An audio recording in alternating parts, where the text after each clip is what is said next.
declining from the great years of Ramses down to a woman, Tauseret, ruling Egypt. The decline continues in the next dynasty, and I want to talk about that dynasty, Dynasty 20. There are going to be some interesting things here. We're going to see mysterious peoples trying to invade Egypt, the Sea Peoples. And we'll see Egypt weakening. And we'll also look at the reign of one pharaoh carefully, Ramses III, to see what indications there are of this decline. But let's start with the first pharaoh, Setnacht. His name, it means something, as you gathered by now. Set is the god, Set. Nacht means mighty or victorious. So his name has something like Set is victorious or Set is mighty. He's a mystery king. I can hardly tell you anything about him. The one thing I can tell you is that as soon as he becomes king, he erases Tauseret's name from her tomb in the Valley of the Kings. She is the queen who rules and then is erased as quickly as it happened. A sign that there was turmoil. Now, Setnacht has this tomb in the Valley of the Kings. We know that. There's only one other source that we really find out about him from. It's the Papyrus Harris, and it's a curious story about this papyrus. Now, papyri, as you know, are named after the people who discover them or own them, right? So Harris owned this thing. It's a papyrus that is written during the reign of the next pharaoh, Ramses III, Ramses Meriamun. He's going to be the next pharaoh. And it was supposed to be buried with Ramses III. It's a history of his reign. But it turned up in a private person's tomb, in a commoner's tomb. Now, how does a royal papyrus, the archive of Ramses III, turn up in the tomb of a commoner? I'll give you my theory. Just a theory, but I think it's a good bet. Ramses III is buried in his tomb in the Valley of the Kings, and we'll get to that. Buried in the tomb with his papyrus, the archive of his reign. That tomb is robbed sometime later. The papyrus is stolen. Now, the papyrus has no intrinsic value. It's paper, basically. But the robber figures out a way to sell it. Now, remember that most people in Egypt are illiterate. Very few can read, only scribes. And the robber probably doesn't know what this thing says even. Hello. What's going on, people? Back again with another video of knowledge on ancient Egypt.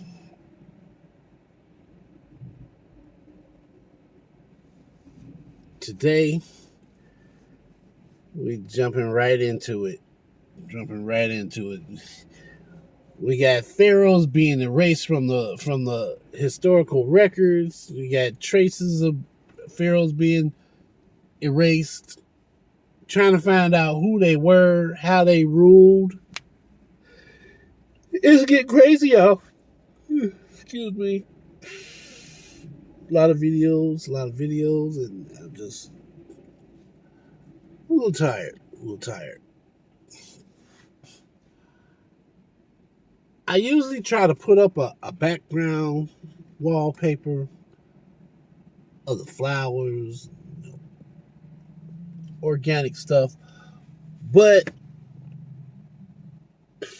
I had a thought. The pathway to knowledge can be symbolized by a road, or it can be symbolized by a door. The doorway to knowledge. And that's what this background for me represents. You got the wall, and then you got a door. I want to open that door to knowledge, and I want to share that knowledge with you all. Not to divide us, but to bring us closer together with an understanding of how each person can contribute to society. So, with that being said, let's get on with the get on. So he figures out, I'll sell it as a Book of the Dead. Now, many Wealthy Egyptians were buried with books of the dead. These are papyri intended to help your journey to the next world, to assure that you'll make it successfully. So it's sold, this record, this administrative record is sold to somebody. Here's a book of the dead. You can be buried with this thing. And somebody went to the next world thinking he had a book of the dead, but he really had administrative records of Ramses III. But this papyrus is a clue to Setnach's reign. Ramses III records his reign, but he says the previous pharaoh, Setnach, right? Probably dad who was glorifying, right? Repulsed the Asiatics who had tried to enter Egypt, right? Says he restored the order. So at least Ramses III is saying Setnach did pretty good stuff. He took over when things were rough. Remember, a queen ended the previous dynasty ruling. Took over and got things on track. So at least in this papyrus it says Setnach was pretty good. Otherwise, I can't tell you much about this mystery king. But now we get Ramses III. And for him, we've got lots of stories. Now, I think in some sense, Ramses III is the last great pharaoh of Egypt. He does great things. And let's talk about those things. First, the Libyans tried to invade Egypt. Ramses III repulses them, crushes them, right? That's about the 5th year of his reign. So he's not ruling very long, and he's got this battle, but he does it. And then he talks about the Sea Peoples. Now, they're just called the Sea Peoples. They seem to be a confederation of Mediterranean people. Mediterranean types, right? They're probably Philistines, even people perhaps from the area of Sicily, right? And it looks like they were having hard times in their own lands because they're emigrating. They're trying to come into Egypt. And we have scenes of them carved on walls. And they have ox carts, large carts drawn by oxen. And they're piled high with their possessions. And you see women and children coming along. So this is not just a military invasion. This is a real immigration. It's like maybe the United States at the beginning of the century, when hard times, people want to come in. Now, Ramses III views it certainly as an invasion. There were military people with them, right? And there are two major battles that he fights against these Sea Peoples. The first is on land, towards the delta. Remember, the delta is that moist area of Egypt. Look at it as a hand. Imagine it as a hand. The Nile flows from south to north, and then at the end of it you have a hand with different branches of the Nile, where the Nile spreads out and flows into the Mediterranean. So on one of those branches, he keeps out the Sea People. So he fights them on land. Well and good. But then there's a battle on sea. Now, sea is really, I say it in quotes. It's in the delta on one of the branches of the Nile. So it's really almost a landlocked battle. And that's fortunate for the Egyptians. Very fortunate. Remember, they were not good sailors. They were spoiled by the Nile. It was so easy to sail the Nile that they really never learned difficult maneuvers. For example, if you were sailing from south to north, the way the current goes, you just went with the current. You had some oars for steering, but you didn't have to propel your boat. If you were going from north to south against the current, well, there's a prevailing wind at your back. You put up your sails and you go. So they never had to do the really difficult stuff like tacking or learning navigation. So they weren't good sailors. So when it comes to the battle at sea, they were lucky. They didn't have to maneuver. It's on this little area. Basically, they were fighting a land battle from ships. And the scenes of it that Ramses carved shows that. You have archers. They're on deck of a ship, shooting arrows at the other guys, the bad guys, who are pretty close to them. You even see guys jumping ship from one to another. So this is a land battle fought on ships. And of course, as you know, the Egyptians are always victorious. So the people of the sea are repelled. Now this Papyrus Harris that I told you about, it tells about Ramses' achievements. And there were many. He really was a great pharaoh. First of all, it lists all the gifts that he gave to the temples of Egypt. Now, this is important. One of the things the pharaoh did, it was a kind of business agreement between the king and the gods, was when you went out in battle and you were successful, you brought back booty, and you donated a lot of it to the temples. because the gods had looked upon favorably with your battle. So Ramses lists all of the gifts he gave to the temple, and it's an immense quantity of oils, priests needed oils, linen, priests wore white linen only, right? Linens, land. Land is crucial. By the end of this dynasty, the Temple of Amun at Thebes is going to own 90% of all the temple lands in Egypt. It's a vast tract of land. And they didn't own just the land. They had the cattle, the produce, everything. And Papyrus Harris lists all of this. So we can see that Ramses is living during an economic boom, powerful, giving to the temples and getting back. He's conquering foreign lands. So Papyrus Harris is important. It's an important source. Also, he lists his military campaigns. All of them successful, of course. And we know from this papyrus that Egypt is really booming. I mean, it's a true, it gives you an accurate picture. He's really doing fine. Now, what happens during his reign is really curious. There are certain signs of decline, but first let's look at the high point. Okay. All right. I couldn't help but notice some parallels. Well, I ain't gonna say parallels. I'm gonna say when they went into Egypt and they start documenting everything,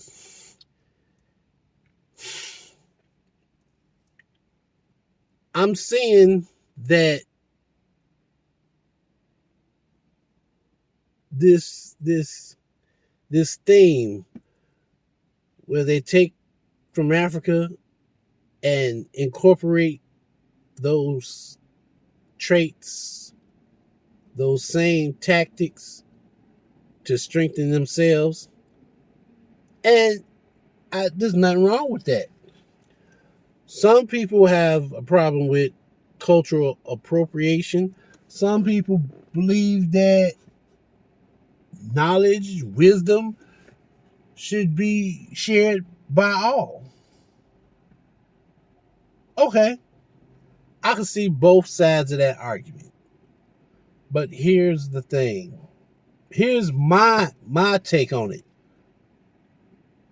If I build something for my children, for my children's children, something that will last the test of time, and some other culture decides they won't in on it because they see how prosperous my family is, my people are, all I'm asking is when you get company over to your house, when people come to visit your kingdom, do not sit up here and pass it off as yours. Don't pass it off as yours. Oh, Sarah, that cake was so delicious. Where did you get the ingredients? Oh, it was an old recipe of my mother's. No, it was Betty Crocker. Is Betty Crocker your mom? If Betty Crocker ain't your mom, then tell your guest. I picked that up in the store. It was Betty Crocker, pretty good brand. I use it often. But to sit up here and allow people to think that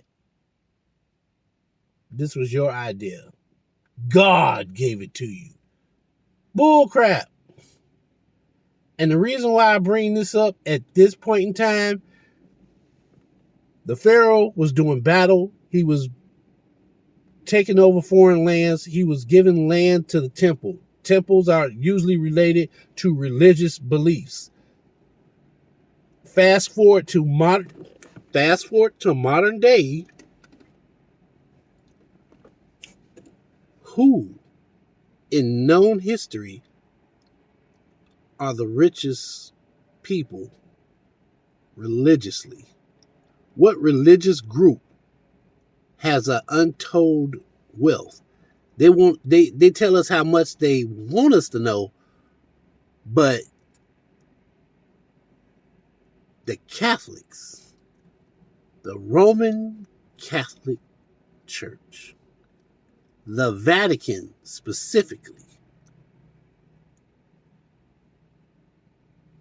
Ever since this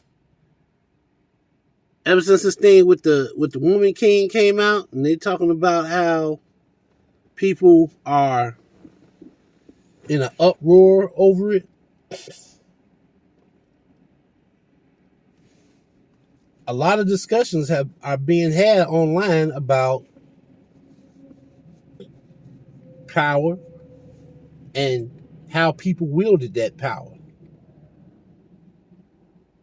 You know, black people selling other black people into slavery, reparations. But I'll probably get more in depth into that in a later video. But right now, the Vatican has a enormous amount of wealth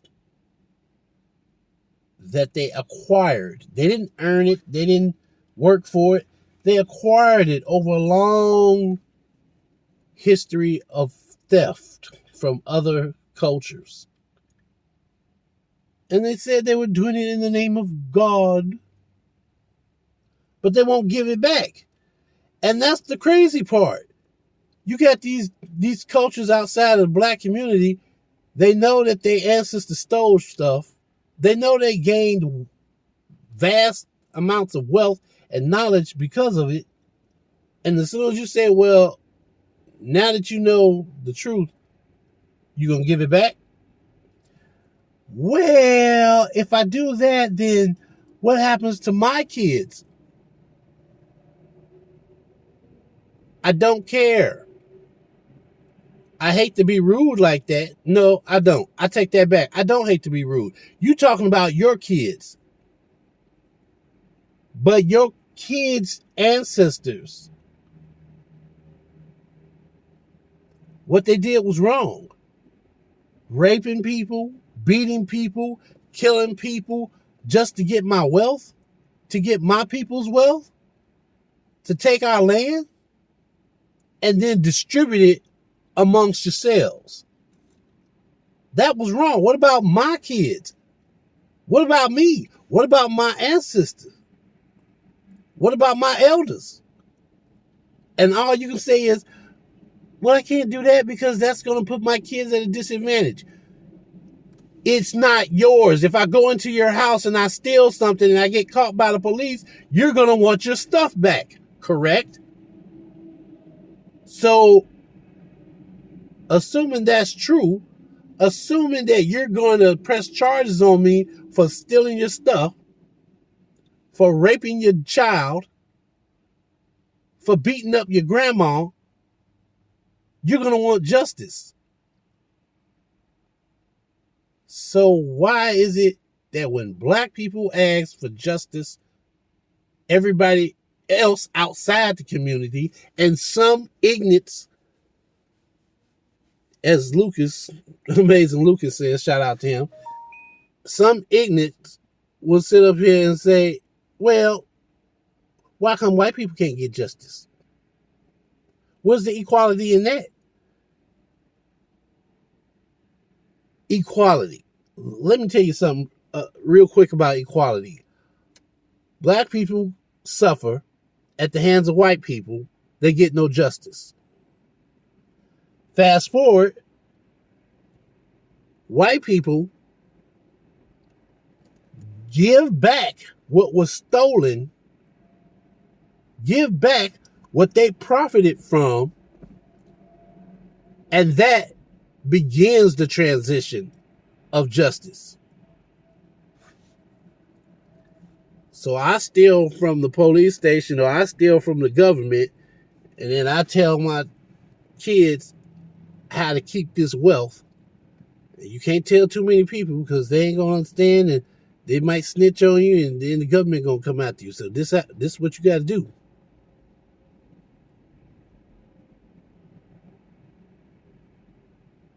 Makes no sense. It makes no sense.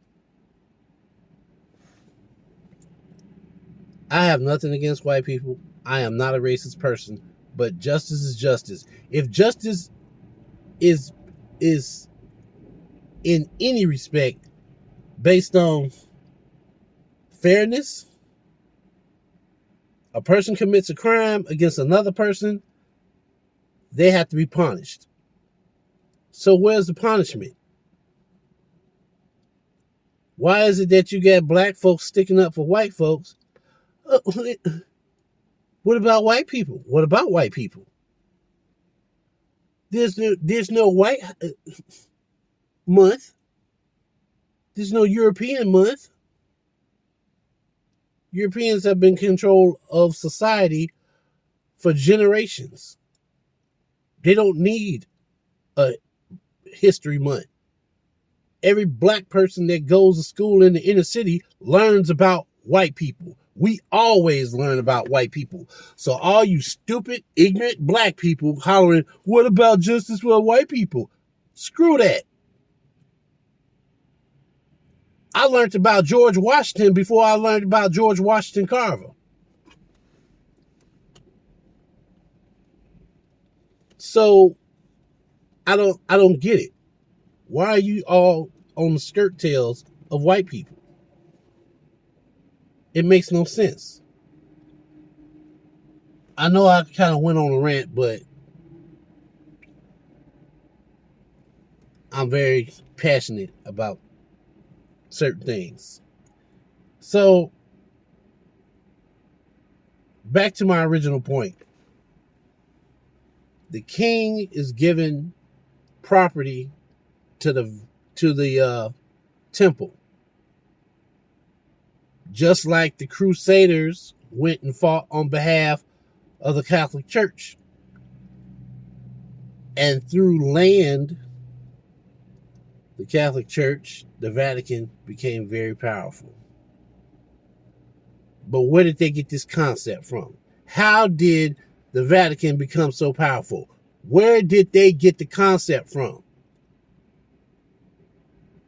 You can't deny that they were influenced by what was going on in ancient Egypt because it's ancient. It happened before the Vatican existed. It happened before Rome came into being.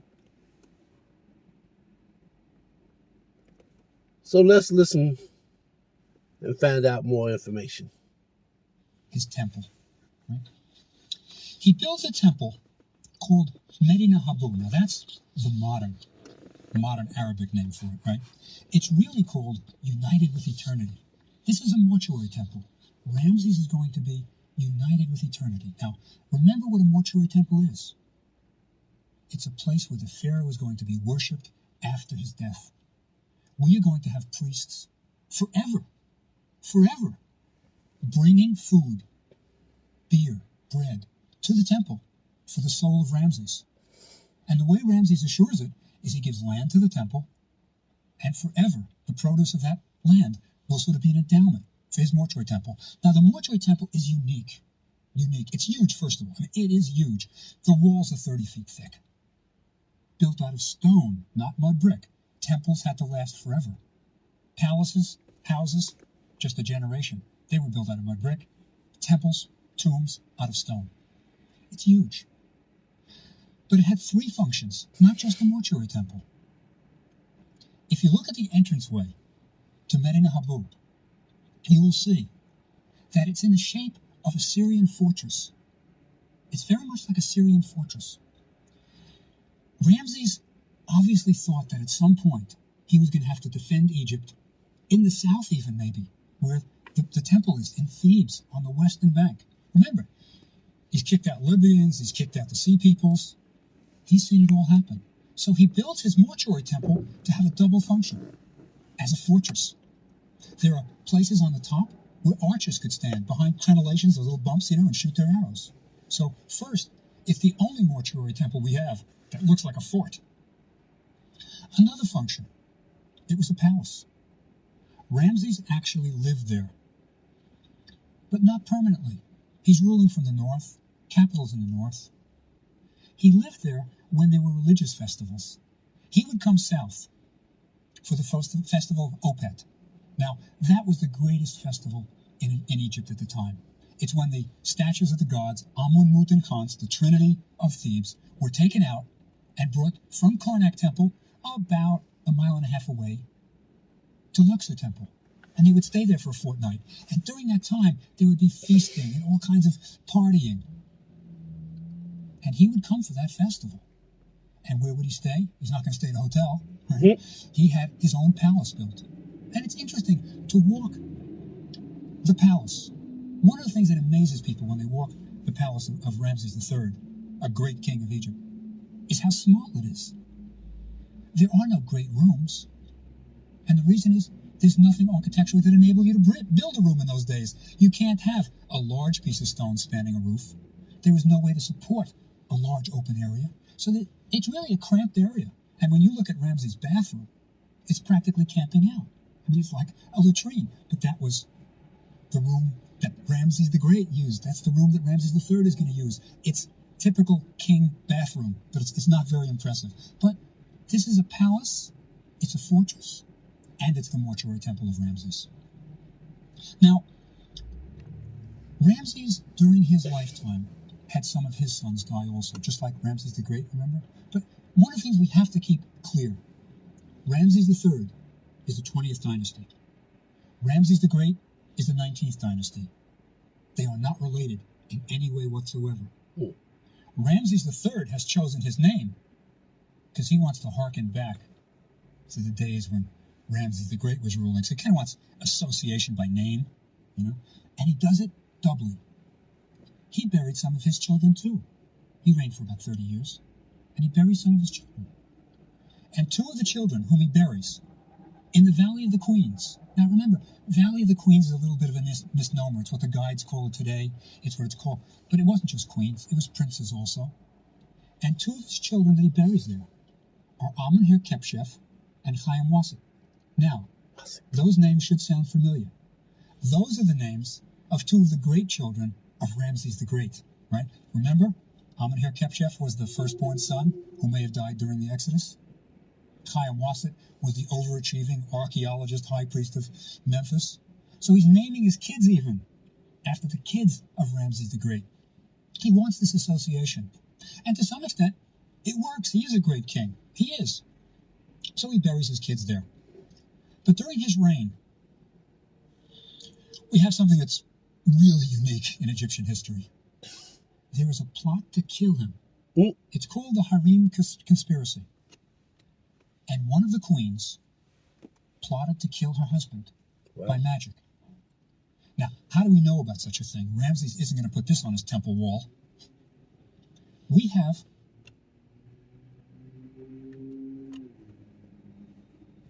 Holy crap.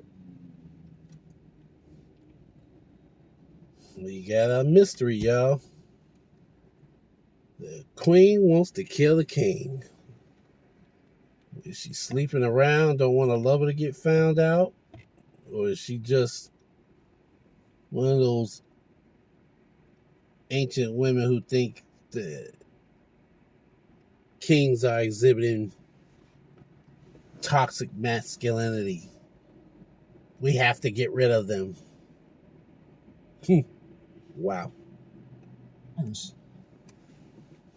is in a sense, a stenographer's transcript. It is a court record of what happened. The conspirators, nearly 24 of them, were tried. Right? And we have a little bit of the details of how do you kill a pharaoh by black magic.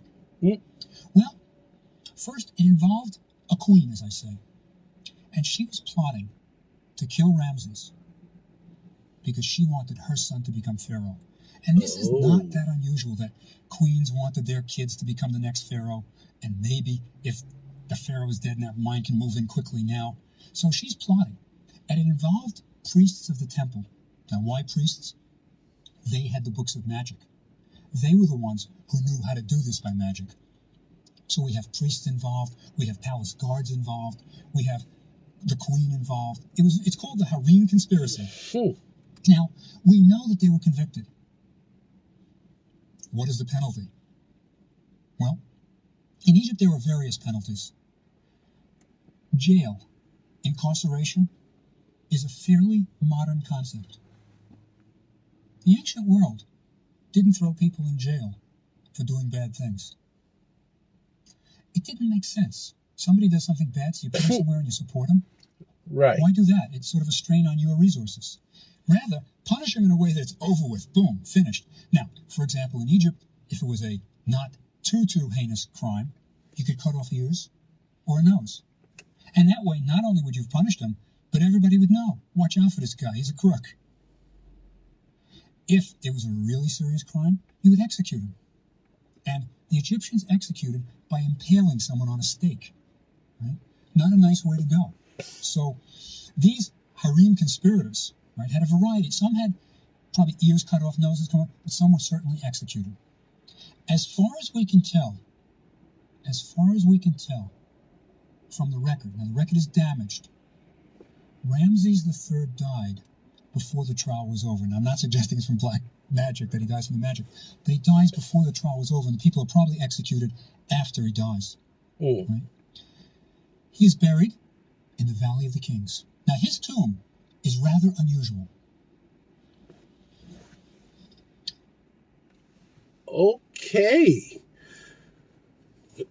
Well, it's not uncommon, judge dies during the trial, then another judge has to come in and finish things off. But, yeah. So, Queenie wanted her son to be the next king. So, was she the great wife? Trying to take out the competition? Or was she one of the lesser wives and she just wanted to ensure that, if she couldn't get that bag, she'd live through her son? Mama need new jewelry. Remember, I helped you get that position? I helped you get that job now. Oh, my goodness. Well, that's it for this episode. Tell me what you think in the comments. Let's talk about this. Get a better understanding. And I'll chat with you later. Peace.